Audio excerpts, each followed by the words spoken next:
Chapter 28. Mama's making me go to Sam's store around the corner, even though he ain't never got half the stuff Mama needs or wants. I think she's doing it on purpose to embarrass me. She just needs some eggs and a slab of bacon for breakfast, she says. Yeah, right. I tell her I will go get sweets to go with me. Mama says forget about it. She wants only me to go and then come right back home and not take my own sweet time getting back. When I go outside, everybody's on their front stoops. Kids, mothers, fathers, cousins, and it seems like everybody's out there to ask me what happened and why a smart girl like me didn't know any better. When I get around the corner and see John John's face, I know the day can't do nothing but get worse. Ooh, he says, strutting across the street like he's cool.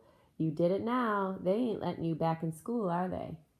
John John's smiling. He's happy as can be. The worse things are for me, the better some folks like it. John John's one of those people. I keep on stepping and counting cracks in the sidewalk while I walk. John John offers me some gum. No way I'm taking anything from him. At least you're keeping your mouth shut, he says, chewing on the gum. Squealing on your friends ain't even cool. I stop walking, stare him down. Ain't nobody to squeal on. I done it by myself. You don't have the guts, he says. They got the right person to pin it on, too. We all know you don't have guts enough to tell. Me and John John are walking to the store side by side. I ain't talking, ain't even looking at him, just walking, eyes down, legs pumping, brain busy thinking about all the mess I'm in. So I don't see some boys coming. They just show up all of a sudden, crowding in on me and John John, blocking out the sun with their big selves. They're after John John. They say his big mouth got one of them busted for shoplifting. Next thing I know, they're whooping down on John John. I'm screaming in my head, but nothing comes out of my mouth. John John's little short arms are stretched out and his hands are balled up and he's hitting back as best he can, but there's still 3 against 1. John John's losing big time. Nobody on the street is doing nothing to help him. They're just watching. John John's already got a busted lip. His left eye is swollen and water, maybe tears, is running out of the right one. I'm standing there, shaking my hands and arms like I'm fanning myself dry. John John falls to the ground and covers his head with his arms. Those boys are stomping John John good. Finally, I find my voice. I yell for somebody to call the cops, but folks just stare. I yell some more. Somebody runs inside their house. Blood. I see blood. John John, he ain't saying nothing. Ain't moving either. All of a sudden, I'm remembering how those other boys messed with me on that day after Juju's party, and all of a sudden, it's like my body's taking orders from somebody else. I'm running across the street and reaching into some overgrown bushes in front of the house on the corner. I'm pulling and pulling on one of them branches to make me a good switch. I break a few branches loose and run my hand up and down them to get the leaves off. Then I go back to John John. One of them boys is looking at me, daring me to use the branches. My heart, it's hurting my chest, hurting it bad.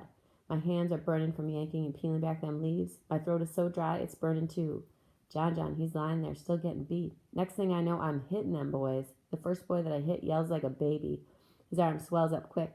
He gets himself off John John fast and comes for me. I keep swinging and sweating and praying for the police to come. I hear their siren getting closer.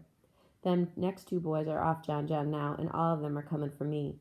Coming. I drop that switch and I close my eyes. One boy's got his hands around my arm and squeezing it. The other one's is cursing me good. I'm praying as hard as I can for them police to get here now. Only I don't hear no siren no more. They've gone for somebody else's house, I think. Gone and left me here to die. Them boys saying they're going to beat me worse than they beat John John. I ain't saying nothing. My eyes are closed and pee is about to pour out of me like water. Then I hear some other people talking, grown-ups. All of a sudden I hear a pop and a slap, and them boys let me loose and start running. When I open my eyes, they're halfway down the block, and Caleb's standing there. Him and his mama and a whole bunch of grown-ups from the block. It seems like they come right out of thin air.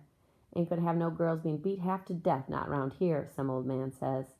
They got brooms and bats and a shovel. Caleb, he's helping John John up, telling him he can come in his house and get cleaned up. John looks a mess, but he gonna be all right. Caleb's mama asks if I'm okay, if I want to come on inside. No, I say. I have to go home and let Mama know what happened. I don't say nothing to Caleb. I just give him a weak smile.